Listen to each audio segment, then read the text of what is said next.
aku boleh bekerja tapi niatnya nggak boleh cari nafkah. Kamu boleh kerja tapi niat kamu untuk menyalurkan hobi, kebermanfaatan. Iya, kebermanfaatan gitu. Yang aku syukuri banget adalah kita sama-sama dua orang yang mau belajar.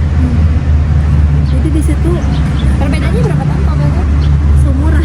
Oh, sama. Jadi ini tuh temen aku. Kalau seandainya kita dikasih masalah gitu hari ini gitu, sekarang lagi ada di zaman banyak banget pertemanan tuh palsu. Sekarang kita lagi ngumpul sama satu orang.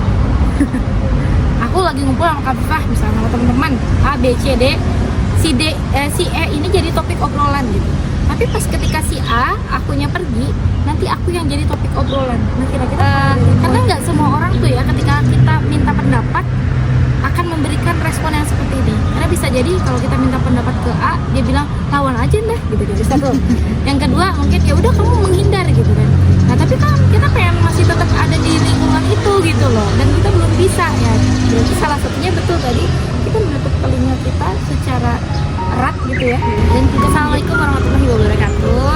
Welcome back to my channel Indah Baria Diary. Dan kali ini alhamdulillah Indah lagi ada di taman seperti biasa. Dan di samping Indah ada Kafifah. Assalamualaikum Kafifah. Salam. Sehat Kak?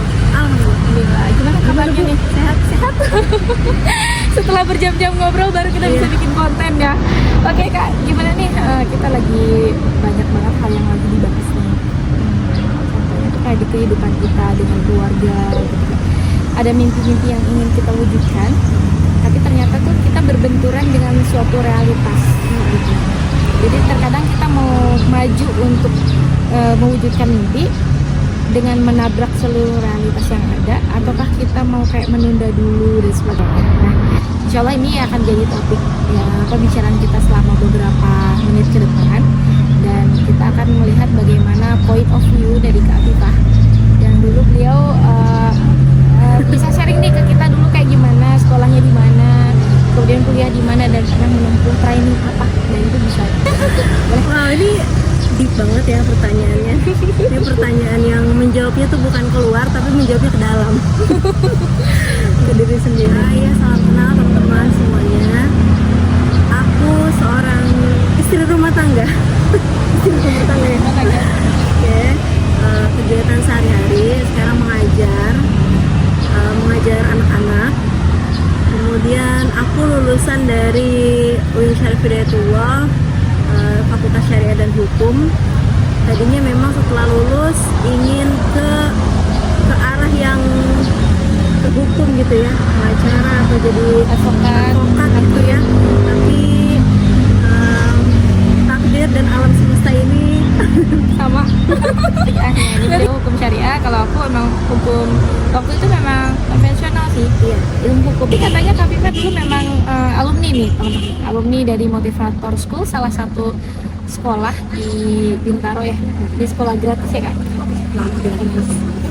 Ya dulu waktu kuliah di UIN dapat info tentang Kafi, akhirnya mencoba untuk ya udah coba untuk kuliah Kafi. Dulu tuh bingung banget ya karena di labeli katanya ada sekolah gratis. Terus mikir zaman sekarang emang ada ya sekolah gratis. Terus udah gitu lihat pamfletnya sekolah gratis dibayar dengan sholat 5 waktu. Dulu tuh gitu di pamflet. Sekolah gratis dibayar dengan sholat 5 waktu. Itu unik banget, unik banget itu tuh. Sampai aku cari tahu, aku datang ke tempat itu ternyata tempatnya tuh kayak ruko gitu. Semakin penasaran, ya udah akhirnya aku masuk ke sekolah itu. Sekolahnya benar-benar gratis dan sekolahnya 6,5 tahun. Oh, Masya Allah, 6,5 tahun? 6,5. Sekolah atau kuliah gitu ya? Kuliah. Dia pagi hari, siang hari atau malam hari nih, boleh keterima kan? Kuliahnya malam hari karena memang menyesuaikan dengan di sana kan nggak hanya mahasiswa gitu ya, ada juga pekerja. Jadi selesai mereka bekerja, kita kuliah gitu. Dan ketika itu challengingnya adalah kuliah di UIN, kuliah juga di Kafi. Jadi itu tuh dua aktivitas yang pergi pagi dari rumah, pulang-pulang udah tengah malam karena kuliahnya malam kan. Dan rumah posisinya di Parung, mepet dari Oh, Bintaro ujung ke ujung ya. ke ujung. Ujung Bintaro Tangerang Selatan dan ujung Depok Depok Bogor. Iya. Sebenarnya berapa jam tuh dari sana ke sini? Ya karena aku naik motor sekitar 45 menit kalau Kalau ngebut ya. nggak terlalu macet. Nah ini teman-teman, ini beliau ini adalah kakak mentor saya, jadi beliau di Kavi, senior saya juga, karena saya dulu angkatan 17 ya kak, kakak di angkatan 17. Tapi mungkin insya Allah next kita akan ngebahas soal Kavi gitu ya. Ada beberapa hal nih teman-teman, karena kalau kita melihat dari latar belakangnya Kaviva, dari sarjana syariah, kemudian juga ambil kuliah di Motivator School, tapi mungkin kita ada satu kesamaan, kita jadi istri di rumah gitu kan, housewife gitu kan, jadi housewife. Nah kira-kira nih pasti kan ada pertanyaan nih dari orang-orang, sudah sarjana kok duduk di rumah, itu pasti nih ada pertanyaan kayak gitu. Kenapa sih kita kok mau memutuskan untuk menjadi atau mengabdikan diri kepada suami dengan menjadi istri gitu kan? Apa sih kira-kira motivasi terbesar? Karena nggak semua orang punya hati yang ikhlas untuk mengabdikan diri ke suami gitu. Gimana nih? Sepengalaman aku 6 tahun berumah tangga ini, tentunya di awal-awal rumah tangga tuh adaptasinya cukup panjang banget Bu. Walaupun kita udah lama kenal nih sama suamiku ini, tapi ketika berumah tangga tuh beda banget. Mungkin bagi orang setahun itu bulan madu, apa masa-masa honeymoon gitu. Bagi aku enggak ya, ini adaptasinya cukup yang tadinya bebas lepas Terus ya, kemana-mana ya udah sih mau gue gitu ya bahasanya gitu. Paling izin orang tua gitu kan. Dan orang tua aku tipe yang silakan sok yang penting izin, yang penting bener gitu kan jalannya kemananya gitu. Dan ketika berumah tangga ada aturan-aturan baru yang membuat gini sih gitu di awal bulan pertama, di awal pernikahan. Kayak jujur buat aku tuh shock banget Bu. Tapi aku ngerasa sama banget sih. Kayak ngerasa terpenjara gitu gak sih? Iya. Atau yang dulunya mungkin kita burung merpati mungkin ya. Kemana saja mungkin kita terbang, bukan menghibur orang, lebih kepada kita mengepakkan sayap kita kemanapun kita mau, mencari makan dan sebagainya. Ini kayak dikurung di kandang yang bagus gitu kan bahasanya, tapi makan udah ada di dalam gitu gak sih? Nah, gitu. Tapi kita nggak cuma ngelihat dunia luar dari dalam. Nah itu tuh satu bulan pertama mungkin ya. Nah apa yang Kak Viva lakukan sehingga tidak bisa atau bisa berjuang sampai sekarang ini, dari yang satu bulan pertama itu? Apa yang membuat Kak Viva bisa merubah itu? Tentunya panjang banget ya. Aku tuh merasa di pernikahan aku ini bisa berjalan seperti kayak sepatu ya Bu ya, kayak bisa jalan bareng tuh 3 tahun. Bahkan kalau sepatu pun nggak bisa jalan nggak gitu. Iya, jadi kayak gini loh, kayak ketika suami maju, istri berarti mundur. Iya. Ketika suami mundur, istri maju berarti suami mundur. Tapi ada kalanya kita duduk, si sepatu itu duduk disimpan di rak. Iya. Yes. Itu tuh 3 tahun. Aku merasakan itu udah bisa jalan ritmenya ada bagusan nih. Itu 3 tahun pernikahan, dan buat aku nggak apa-apa gitu. Nggak apa-apa kok gitu. Walaupun awalnya kayak tertatih-tatih gitu ya. Terus tetap ada, aku ini kan sarjana ya, aku tuh bisa ini bisa itu, bisa kerja di tempat yang begini begitu gitu. Terus suami aku bilang, aku boleh bekerja tapi niatnya nggak boleh cari nafkah. Kamu boleh kerja tapi niat kamu untuk menyalurkan hobi, kebermanfaatan. Iya, kebermanfaatan gitu ya. Mengimplementasikan ilmu yang sudah didapatkan itu. Jadi ya udah, kamu boleh tapi nggak boleh niatnya cari nafkah. Nafkah itu hanya ada di tugas suami. Karena ketika seorang istri niatnya cari nafkah, itu khawatir rezeki suaminya malah berkurang keberkahannya. Nah itu juga sih sebetulnya Kak, ini kita sharing aja ya gitu ya. Betul, juga menerapkan itu gitu. Jadi tidak boleh ada sepeser uang yang kamu keluarkan dari dompet pribadi itu untuk menafkahi rumah tangga. Itu kami kita diskusi. Kenapa? Karena tugas nafkah itu adalah ya tugas suami. Ketika kita istri, ketika suami punya niat untuk mencari nafkah, punya kewajiban itu, kemudian istri dan itu akan saling berbenturan. Jadi kayak seolah-olah menyalahi kita. Nah, akhirnya mungkin kita bisa jadi akan ngerasa terus tidak cukup, padahal yang bekerja dua orang ya, gitu ya. Ternyata mungkin kuncinya yaitu tadi, jangan pernah meniatkan kita sebagai perempuan atau istri untuk mencari nafkah ketika masih ada suami ya. Tapi gimana tuh menyatukan apa ya, menyatukan visi misi bisa terus berjalan selama 3 tahun gitu, gimana sama kak suami? Tentunya nggak mudah banget buat aku dan suami, tapi di satu sisi yang aku syukuri banget adalah kita sama-sama dua orang yang mau belajar. Jadi di situ Perbedaannya berapa tahun kalau boleh tahu? seumuran. Oh sama. Jadi ini tuh temen aku. Di alumni Win juga sama. Jadi kita teman SMP, Temen SMP. teman SMP. Terus SMA-nya kita pisah, dia tetap di sekolah yang sama, aku pindah Ke Darun ke aja. Darun aja. Terus kita ternyata ketemu lagi di UIN. Oh beliau di Win juga. UIN juga. Oh tapi di kafinya beliau senior ya. Iya, Oh di Win di jurusan apa beliau? hubungan internasional. HI keren dong. Masya Allah. Jadi ketemu lagi pas di Win nih. Oh Ternyata Masya Allah. di mana gitu, di UIN, di UIN juga. Tapi kan tetap beda kampus ya, dia di kampus 2, aku di Nah bisa ketemu lagi pas ada acara-acara apa? Alumni atau gimana? ya. Setelah kita lulus SMA kan saling kayak tanya kabar, terus kamu di mana kuliahnya gitu. Di UIN, aku sama ya. Oh Masya Allah ternyata teman gitu ya. Ternyata mungkin kalau udah jodoh pasti udah berpisah berapa lama pun Iya. disatukan lagi. Nah itu kan dari HI nih. Nah nikahnya berapa tahun setelah lulus UIN? Kalau boleh tahu? Lulus UIN 2016. 2016. Oh yang double degree itu ya. Iya. Terus nikahnya? 2018. Wow berarti lumayan lah lama ya pendekatannya Iya. dari SMP. Maksudnya kenalnya udah lama. Kenalnya udah SMP. lama SMP, jadi kayak Udah ini tahu. teman bertumbuh dari kecil gitu ya. Dari SMP jarang loh ada orang yang apa jadi suami tapi dari SMP kayak kecuali mungkin ya sekarang kalau Allah yang nyeting sih memang ya bisa aja Masya Allah. Oke kak kalau misalkan kita lagi ngobrol nih karena tadi sebelum kita bikin konten ini Kalau ngobrol panjang banget. panjang banget gitu dan itu menurut aku sih itu daging banget ya tadi ngobrol. Ini perlu nih teman-teman juga apa ya memetik sedikit hikmah mungkin dari apa obrolan kita tadi. Kak kita kan lagi ada di zaman yang memang banyak pertemanan palsu sih kak. Menurut aku tuh lebih kepengen curhat gitu karena beliau mentor aku juga. Beliau pernah Sama kita belajar. beliau pernah di salah satu platform ini ya apakah namanya tuh psikolog lah.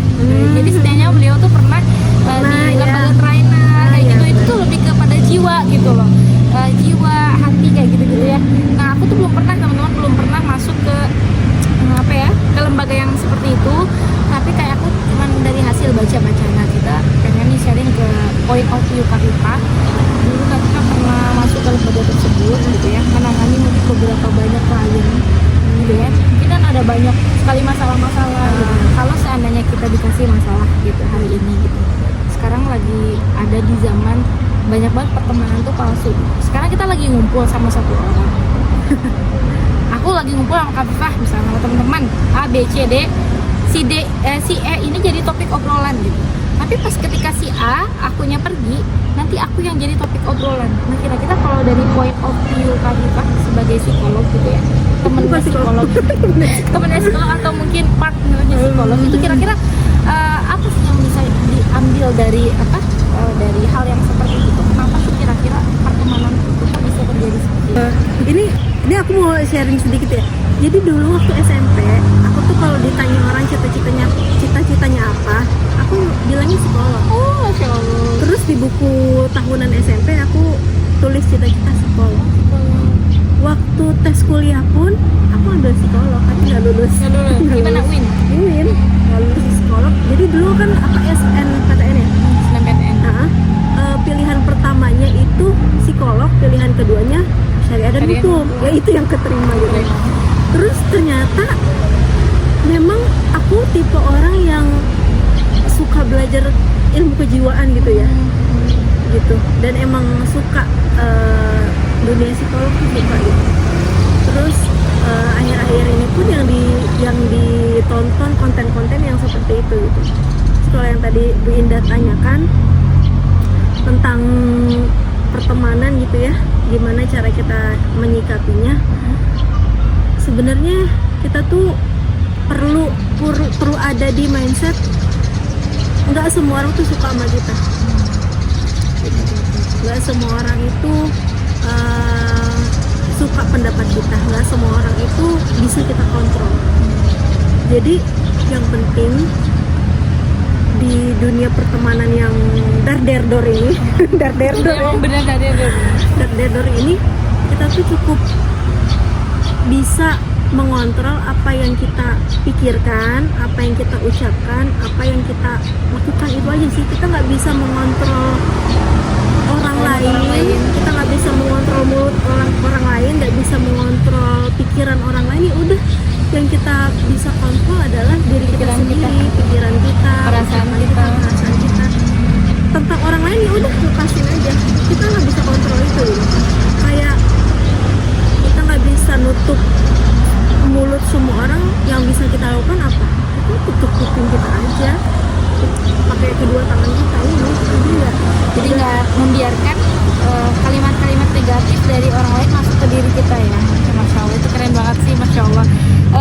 Karena nggak semua orang tuh ya ketika kita minta pendapat akan memberikan respon yang seperti ini. Karena bisa jadi kalau kita minta pendapat ke A, dia bilang lawan aja deh gitu kan. Bisa tuh. Yang kedua mungkin ya udah kamu menghindar gitu kan. Nah tapi kan kita pengen masih tetap ada di lingkungan itu gitu loh, dan kita belum bisa ya. Berarti salah satunya betul tadi, kita menutup telinga kita secara erat gitu ya, dan tidak membiarkan kalimat-kalimat negatif itu masuk ke dalam diri kita, sehingga nanti yang akan berpengaruh kepada pikiran kita, pada perasaan, kemudian apa lagi? Ucapan dan tindakan. Itu betul. Nah kan ini ya sedikit ya, tapi yang penting dah kita tuh perlu ini deh kayaknya yang aku rasakan saat-saat ini, kita perlu enjoy sama diri kita sendiri, dan kita tuh cinta sama diri kita sendiri. Full of love ya. Full of love. Udah deh untuk diri kita dulu. Kalau misalkan kita diri ini udah penuh cinta, kita tuh akan bisa menebarkan cinta ke orang. Betul sih. Dibandingkan kita harus menebarkan cinta ke orang lain, tapi kita rapuh. Itu rasa banget, itu bener terasa banget. Dan itu akan jadi orang apa nih? Akan jadi orang yang akan harus validasi. Betul, ya Allah, betul banget itu. Jadi harus validasi, kita pengen diakui sama orang kalau kita tuh menebarkan cinta ya. Luar biasa, keren banget ini. Jadi lebih baik kita tuh full dulu cinta sama diri sendiri, baru kita mencintai orang lain. Tapi kalau seandainya kita sudah merasa bahwa kita udah cukup nih gitu, misalkan cinta sama diri sendiri, ada butuh orang yang kayak tadi lah kita ceritain, ada butuh orang yang kita rangkul gitu, itu boleh nggak sih kira-kira? Boleh banget ya. Yang penting kita sudah merasa cukup untuk mencintai diri kita dulu. Jadi kayak gini dah, kalau kita naik pesawat, ketika terjadi bencana gitu kan, pramugarinya bilang pakai lampu, bukan apa yang udara itu kan ke kita dulu baru ke anak ya. Jadi jangan anak dulu, tapi kitanya dulu. Jadi selamatkan kita dulu, baru selamatkan orang lain. Jadi ketika ada sesuatu problem atau trouble, kita dulu nih selamatin kita dulu. Dan itu bukan bentuk egois kok. Itu ya, dalam bentuk menyelamatin diri kita ya. Selamatin kita dulu, baru kita nyelamatin orang. Cintai kita dulu, baru kita bisa mencintai orang lain. Jadi ketika kita ada problem dalam sebuah permasalahan, siapakah yang harus diselamatkan? Betul-betul tadi analoginya keren banget. Kita dalam pesawat, ya. Kita nggak bisa nyelamatin anak loh kalau kita ngap-ngapan. Ya, betul. Jadi kita dulu selamatin, baru bisa ngasih keselamatan kepada anak-anak. Ya, jadi kalau seandainya kita sudah full selamat, ya udah dipastikan kita tuh seluruh perangkatnya sudah terpakai, kita bisa selamatin orang lain, bahkan orang terdekat itu sendiri.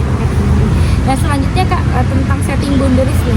Ketika misalnya ada orang yang ngajakin kita untuk kemana gitu kan, ada satu circle kita ngajakin untuk ke mall, satu circle ngajakin ke pengajian, satu circle ngajakin kemana, kira-kira ternyata kita tuh berbentrokan dengan prinsip kita misalkan gitu. Nah gimana sih cara kita untuk setting boundaries tersebut gitu, gimana caranya? Aku itu dulu orang people pleaser banget lah, orang yang nggak enakan banget. Jadi kalau diajakin sama orang, kita kesini yuk, ke mall yuk gitu, sebenarnya aku nggak mau, tapi aku nggak enak kalau aku nolak, nanti aku hilang pertemanan, nanti aku nggak ditemenin, nanti aku, karena dulu aku orangnya tuh yang kayak nongkrong sama teman, pulang kuliah tuh bukan langsung pulang tapi ngumpul dulu, ketika nanti dijauhin temen tuh kayak sedih gitu. Nah pada saat aku tahu jadi people pleaser itu nggak enak banget, jadi orang yang tidak menjadi diri sendiri itu nggak enak banget, itu tuh timbul rasa dalam diri kayak gue pengen berontak deh rasanya gitu, nggak mau deh kayak terkungkung dalam diri yang nggak enakan, Cangkangnya aja ya, betul. jadi orang yang nggak enakan tuh nggak enak banget. Sampai akhirnya aku bukan menemukan sih, ini faktor dari lingkungan, faktor dari apa yang dilihat, apa yang didengar gitu kan, faktor ikut kajian juga. Kita perlu punya benteng buat diri kita sendiri, setting boundaries istilahnya. Nggak apa-apa kok kita nolak orang lain, tapi dengan cara yang asertif, dengan cara yang baik. Saat kita diajak, kita dalam kondisi yang lagi enak moodnya, terus kita diajak ke kafe nongkrong, kita boleh kok nolak gitu.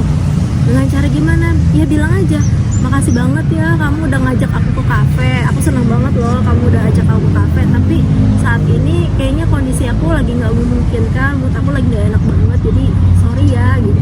Jadi ini perlu aku belajar juga sih sebetulnya, gimana caranya kita bisa nolak Dengan cara yang indah gitu, tapi mereka juga paham.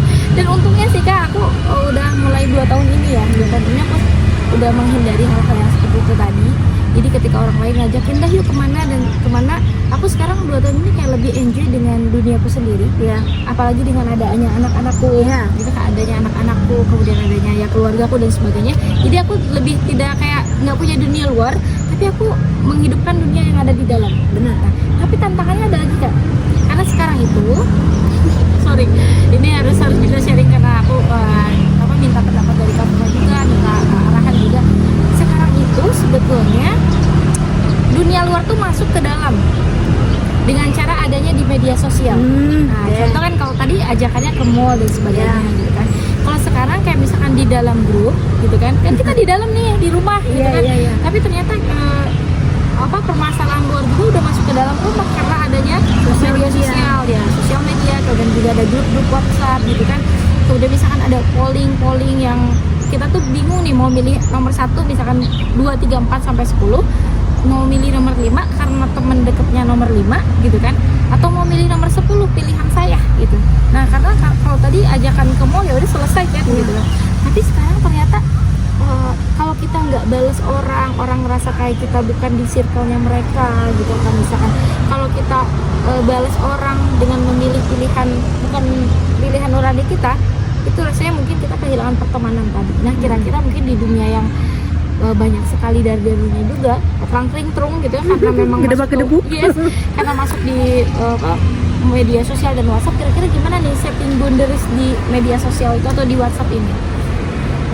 Kayak kita tuh ini ya Bu ya, kayak perlu ajak nih sama diri kita, artinya perlu kita tuh punya pondasi yang kokoh ke diri kita. Caranya gimana? Ya mengenal diri lebih ke dalam, kenali diri kita tuh seperti apa sih, maunya kita tuh apa sih.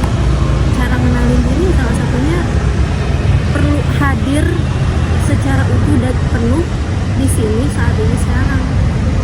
Jadi kita lihat aja sekarang ini, yang kadang yang bikin kita risih itu kan kita ngeliatnya jauh banget ya ke depan, atau yang bikin kita khawatir kita lihatnya ke belakang. Jadi ya udah kita ada di present moment. Ya udah kita lihat sekarang aja gitu. Terus terkait yang tadi dunia kita udah di dalam, tapi karena sosial media membuat kita melihat dunia luar. Di sosmed itu kan banyak ini ya cara-cara buat kita untuk men-setting boundaries diri kita. Misalnya kalau kita nggak nyaman lihat story orang, lihat kehidupan orang, kita punya pilihan kok untuk hide atau mute story itu, dan itu nggak apa-apa. Itu nggak apa-apa, boleh banget. Bukan berarti kita egois atau apa, enggak. Itu untuk kesehatan mental kita sendiri gitu. Kalau kita nggak suka sama orang, ya udah kita beri jarak, agak berjarak dulu. Nanti kalau emang hati kita udah rada enakan, baru kita open lagi. Dan itu nggak apa-apa kok. Itu nggak apa-apa ya itu. karena itu jujur teman-teman, itu salah satu yang aku lakukan juga untuk menumbuhkan kesehatan mental aku pribadi. Aku mendingan nggak melihat status orang gitu. Iya. Itu satu, mendingan nggak lihat status orang. Kedua, kita nge-hide status kita dari orang. Agar apa maksud aku tuh agar orang lain tuh nggak muncul iri dengki dan sebagainya. Karena beberapa hal yang mungkin kita sharing itu adalah terkait dengan kegiatan pribadi dan nggak semuanya orang tuh mau menerima gitu. Dan yang terakhir mungkin Kak, di dunia yang lagi serba namanya fitnah akhir zaman ya gitu kan. Selain tadi kita mengenal diri sendiri, setting boundaries gitu kan, yang kata-kata tadi, yang tadi pertamanya itu apa? Lebih kita utuh hadir untuk diri kita sendiri gitu ya, present moment ya.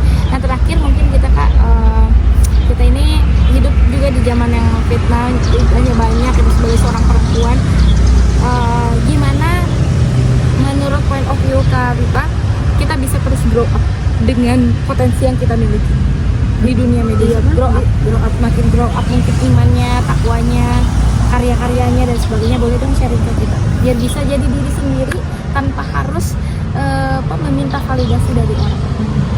Gimana, boleh? Terakhir closing ini deep banget ya, dalam banget ya, aku jadi bingung ya kan. Perlu selesai dengan diri sendiri, perlu lebih, bukan mencari keluar tapi mencari ke dalam. Dan mencari ke dalam itu kan bukan sesuatu yang ramai ya, sepi. Kita mau duduk hening dan meninggalkan apa sih yang hingar-bingar, yang di luar itu, yang berisik itu. Kita mau duduk untuk apa? Untuk bisa mengenali diri kita seutuhnya, diri sejati kita tuh seperti apa, agar kita ketika hadir keluar, kita jadi seseorang yang penuh dan utuh gitu, bisa hadir, bukan jadi orang yang fondasinya bisa digoyang gitu. Itu berarti butuh banget fundament kita yang kuat ya. Ketika kayak tadi di pesawat ya, bahasanya kita butuh nyelamatin orang, tapi selamatin kita dulu. Berarti kalau sekarang fondasinya kita kokohin dulu, berarti sebelum kita grow up, fondasi yang dibawa akarnya kuatin dulu, sehingga nanti pas ketika ada angin menyapa, menerpa, dan dia nggak apa-apa karena udah kuat ya, udah kuat fondasinya. Keren. Thank you Kak Viva. Ini beda ya kalau ngobrol sama yang memang udah kelasnya gitu kan, udah ada banyak belajar pengalaman, meskipun mungkin kita seangkatan nih, 93 kan? Sama 93, tapi alhamdulillah ilmunya tuh luar biasa juga Kakak. Aku bisa menemukan kita saling sharing pendapat tanpa merasa digurui. Itu yang enak itu, dan itu yang jarang sekali kita temukan. Ada orang yang minta nasihat, ada orang yang mau menasehati, tapi gimana caranya dua-duanya itu kita bisa saling merasakan manfaat itu. Aku nggak ngerasa digurui sama Kak Pak, karena memang aku butuh nasihat itu gitu kan. Sama-sama belajar ya kita sama-sama saling ngisi, dan ya mudah-mudahan kita doakan gitu Kak Pak, apapun impiannya itu, mau baik itu yang ke pending, yang ke hold dan sebagainya, itu insya Allah sebagai bentuk Allah menyelamatkan kita semuanya dari impian yang sebetulnya bisa jadi ancaman buat kita. Nah tapi apapun yang yang kita hadapi hari ini, kalau kata Kak Fika tadi, kita hadir di masa sekarang dengan melihat masa lalu tidak terlalu lama. Seperti ibaratnya kita lagi naik motor ya, kita lihat ke spion sebentar aja, kita lihat ke depan juga nggak terlalu lama, tapi kita menyadari bahwa kita tuh lagi nginjakin kaki di motor tersebut gitu. Jadi nggak perlu ngebut-ngebutan, nggak perlu juga terlalu noleh ke belakang, tapi kita betul menyadari dan meyakini bahwa kita sedang berada di motor tersebut, lagi jalan dengan memperlihatkan atau memperhatikan rambu-rambu yang ada. Gitu ya. Thank you Kak Viva. Terima kasih banyak untuk sharing-sharingnya hari ini. Mudah-mudahan mereka, aku nggak bisa ngasih apa-apa nih hari ini. Ini udah ilmunya udah banyak. Enggak, ini udah banyak banget dari tadi udah berjam-jam, dari jam berapa, jam 9 gitu. Masya Allah, thank you for coming. Ini bukan rumah aku tapi ini ini di Sheila Sawangan. Kita alhamdulillah hari ini kita bisa sharing, dan semoga teman-teman yang nonton ini bisa mengambil secuil hikmah, tapi meskipun dari sedikit hikmah, tapi teman-teman terapkan, aplikasikan, insya Allah akan menjadi kebaikan. Apalagi kalau semua hal yang positif ini diambil.